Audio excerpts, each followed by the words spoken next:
Nifty की बात करें तो कमजोर ओपनिंग के संकेत निकल कर आ रहे हैं। करीब 50 अंक गिरकर 24,370 के आसपास गिफ्ट निफ्टी कारोबार करता हुआ।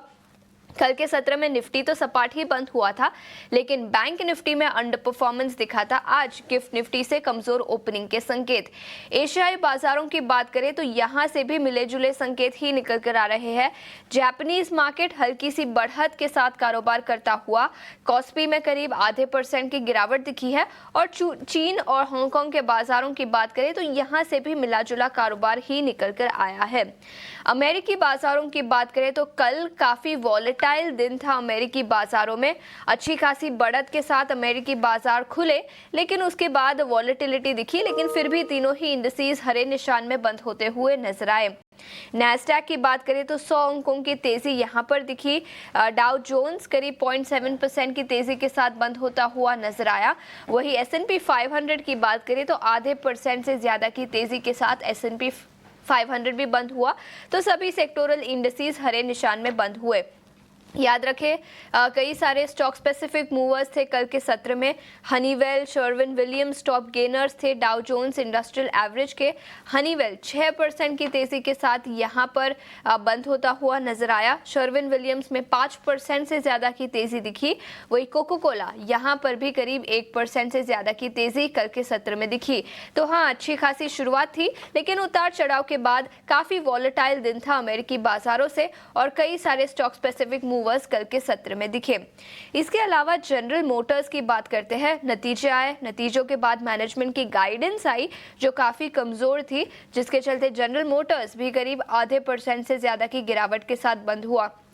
याद रखें, कई सारे ग्लोबल ऑटो मेजर्स की कमेंट्री निकल कर आई है जो वीकिश साइड पर रही है।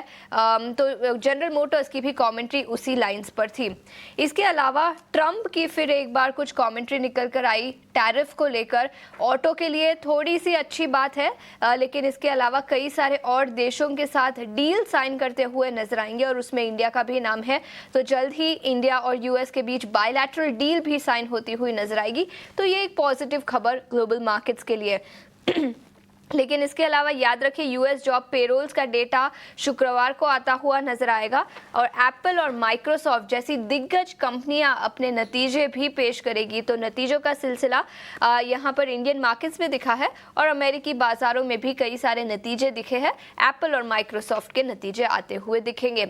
अमेरिकी बाजारों के बाद यूरोपियन मार्केट्स की बात करते हैं और यहाँ पर मिला जुला कारोबार दिखा। फुट्सी आधे % से ज्यादा की तेजी के साथ बंद हुआ, लेकिन डैक्स यहां पर भी तेजी दिखी और कैक कमजोरी के साथ कल के सत्र में बंद होता हुआ नजर आया।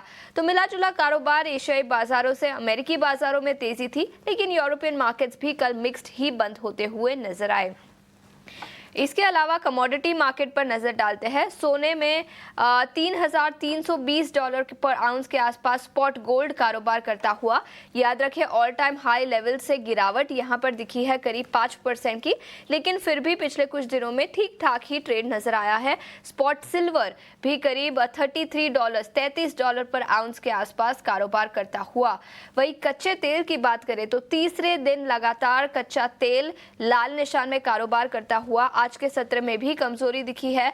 $65 पर बैरल के नीचे कच्चा तेल कारोबार करता हुआ। तो काफी कॉशियस स्टांस यहां पर ब्रेंट क्रूड पर नजर आया है। लेकिन इसके अलावा FIIs और DIIs के आंकड़ों पर एक बार नजर डाल लेते हैं। FIIs ने फिर एक बार कल के सत्र में खरीदारी की। 10वें दिन लगातार फॉरेन इंस्टीट्यूशनल इन्वेस्टर्स ने कैश मार्केट में शेयर्स खरीदे हैं और 10 दिनों में करीब 40,000 करोड़ की खरीदारी दिखी। कल के सत्र में करीब 24,000 करोड़ की खरीदारी फॉरेन इंस्टीट्यूशनल इन्वेस्टर्स ने की।